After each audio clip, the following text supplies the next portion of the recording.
Drop pods rained into cities like meteors, each carrying armored soldiers whose eyes burned with cold vengeance. Orbital strikes turned defensive cannons into rivers of molten glass. The Dominion Emperor, once surrounded by luxury and arrogance, watched his palace walls tremble as human marines breached them. His last words were whispered not in command, but in disbelief. They were prey. How could prey become predators? The humans did not answer. They didn't need to. The silence after fire. When it was over, the Dominion was not merely beaten. It was erased. The throne world lay in ruins. Its fleets were scattered debris orbiting stars. Its governors surrendered without fight, terrified of what Earth's vengeance might do to them if they resisted. And Earth said nothing. There were no victory speeches, no boastful broadcasts, no gloating. The humans left behind only silence and wreckage enough to remind the galaxy what happens when diplomats are murdered. In taverns and war councils across the stars, the whispers began. Never provoke Earth again. They wait, they watch, and when they strike, there is no survival. They are patient, but their vengeance is eternal. The galaxy had seen ambition before. It had seen conquest before. But what it had never seen, until now, was humanity's wrath. And so it was written across stars and burned into history. Ambush planned, retaliation arrived first. The Korathi never feared humans. To them, Earth was a minor power, a young, reckless species that had stumbled into the stars too quickly. The Korathi Empire, with its sprawling fleets and centuries of conquest, looked at humanity not as an equal, but as prey. Their plan was simple, an ambush carefully orchestrated. A convoy of human ships was scheduled to pass through the Ralvec corridor, mostly civilian transports, escorted by a handful of outdated corvettes. The Korathi saw opportunity. Strike hard, make it bloody, and remind humanity of its place. The ambush unfolded with precision. Human freighters, carrying colonists and supplies, were torn apart in minutes. The escorts fought desperately but were outnumbered 3-1. Korathi war cruisers rained fire across the void, hulls buckling, escape pods shredded before they could flee. The Korathi admiral laughed as the last human vessel detonated, scattering burning fragments into the abyss. "This is how you teach a child species," he declared. "Show them pain and they will cower. Show them fire and they will kneel."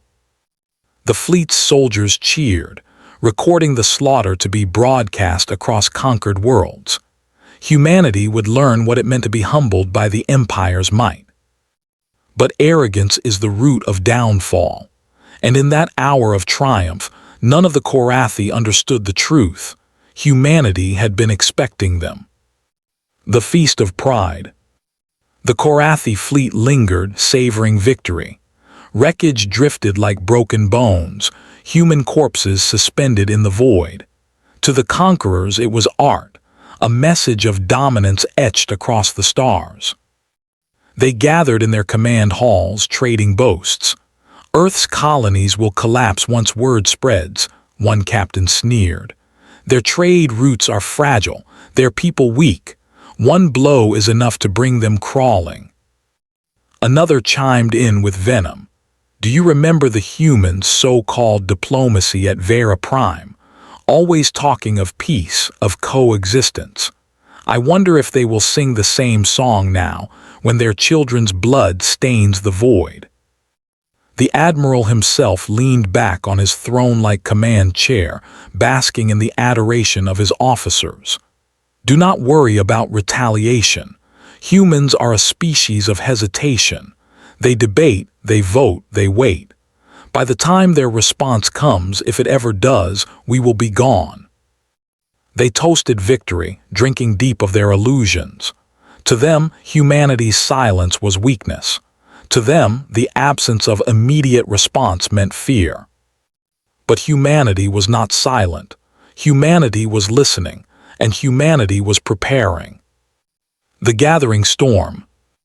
The first sign came not from the humans, but from the void itself. Hours after the Korath's celebration began, the stars shifted. Subspace rifts flickered, shadows fell across the burning wrecks, and something vast began to emerge.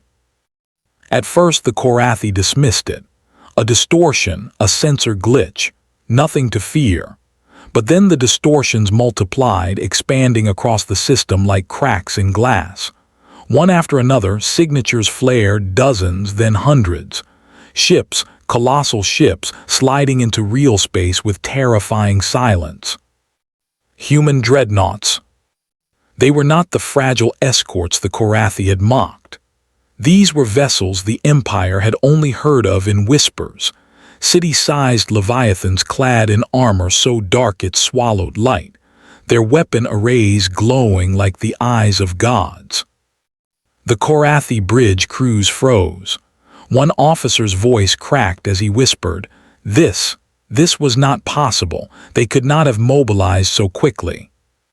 But it was not quick. Humanity had been watching, tracking, waiting. The convoy had been bait, and the Korathi had swallowed the hook hole. The comms came alive. A single human voice, calm and cold, filled every Korathi channel. Ambush planned. Retaliation arrived first. The silence that followed was heavier than any weapon. The fire unleashed. The humans did not waste time. Retaliation was not debate. Retaliation was execution. The dreadnoughts opened fire in unison. Not with chaotic salvos, but with orchestrated fury, each shot calculated to cripple, to annihilate. Korathi war cruisers vanished in sheets of plasma, their hulls vaporized before alarms could sound. Frigates broke apart like glass struck by a hammer. One Korathi captain screamed for retreat, but the void itself betrayed them. Human ships had already sealed every vector, cutting off escape. Subspace exits collapsed under human interdiction fields. The Korathi were trapped inside a cage of fire. Marines deployed next, their drop pods streaking into the broken wrecks where Korathi survivors huddled. They fought not as men, but as executioners, precise and merciless.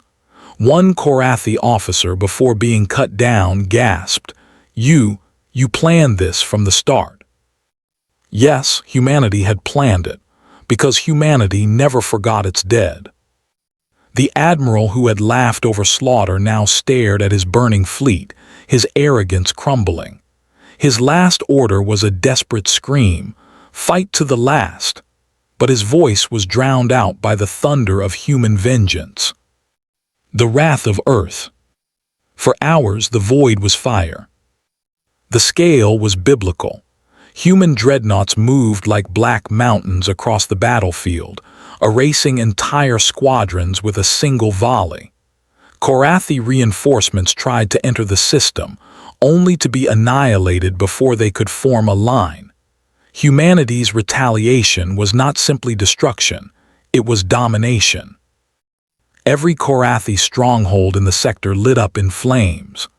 Orbital stations, fuel depots, weapon caches, all marked, all destroyed with surgical precision. Civilians were spared, but every ship, every soldier, every command post tied to the ambush was systematically erased. Across the galaxy, signals carried the horror. Other empires watched the slaughter unfold in real time, broadcasts leaked through hacked channels. What they saw was not a war but a punishment, not a battle but a sentence carried out. For the first time the galaxy truly understood. Earth's patience was vast, but Earth's vengeance was infinite. The ashes of silence. When the last Korathi ship broke apart, silence fell.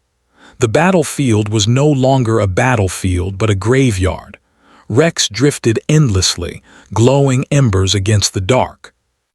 The human fleet did not linger in celebration.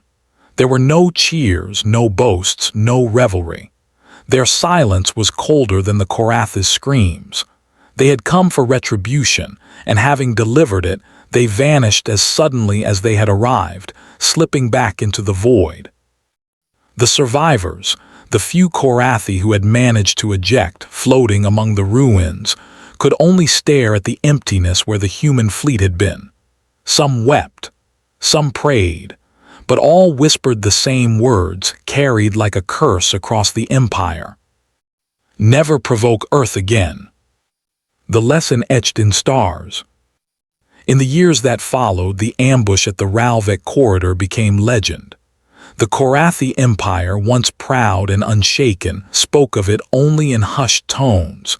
Children were warned by their elders, "Do not mock the humans, do not provoke them, for they do not strike first, but when they strike back they erase." Other empires listened as well. Treaties were signed, wars paused, conquests reconsidered. For all their power, no civilization wished to awaken Earth's wrath again. Humanity returned to its quiet watch, patient as always. They did not seek war, but they carried it like a storm within, waiting for those foolish enough to test their resolve. And so the galaxy lived with a new law, unspoken but absolute.